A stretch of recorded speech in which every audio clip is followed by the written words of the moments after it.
Hi everybody, my name's Leonie. This is my vertical garden called Grow Up. The type of people who would benefit from this would be old people, people with a sore back, people who with limited spaces so they don't have a lot of room to grow a garden, people on water restrictions as well. So, let me show you how this is made. At the hardware store, I've bought PVC piping. I've got a pencil and a ruler and marked out exactly where I wanted the slots. From that point, I used a handsaw to cut the slots to the measurements that I wanted. I used a heat gun and to heat the PVC piping up and make it supple so that it's flexible and pliable to be able to insert a bottle. This is what I've used. Other people use other things, but this is what I've used. So I've inserted this and placed it on the angle that I wanted the plants to be, and then I've held it until the PVC piping cools. At that point, I've grabbed a saw, or not a saw, a file, and I've filed down the lip so it's not sharp. Once I've done that, I actually painted it so that I wanted to see if I could make it different colours. You don't need to do that, however.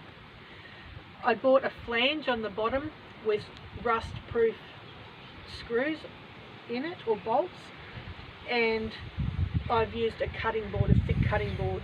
However, after 6 months, this cutting board has split. It still holds it up at this point, but when I make it again, I want to use a bucket dolly because it has 5 wheels on it. 3 of those are lockable, so it won't roll away.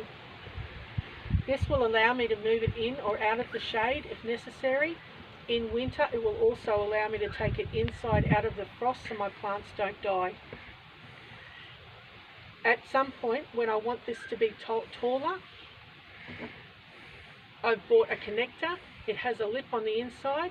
You just place that over the top, push it on, get more PVC piping, and cut the slots as per the original one, or different if you'd like more different spaces. Push that on top, fill that with soil, and away you go with more plants. Now the soil that I've used on the inside is a 12-month soil. It's very nutritious, so I know that it's going to be okay for quite some time. I've also used moisture beads, so these will absorb the water and retain the moisture in here. It has a tendency to get a bit dry after a while. So on top, after a while, on top I put rooster booster or chicken manure. You can even use cow manure on top, and as you water it, it goes straight through to the bottom, so it does all the plants at the same time. So if you like this video, please subscribe. If you have any questions, please leave a comment down below and I'll get back to you as soon as I can. Thank you.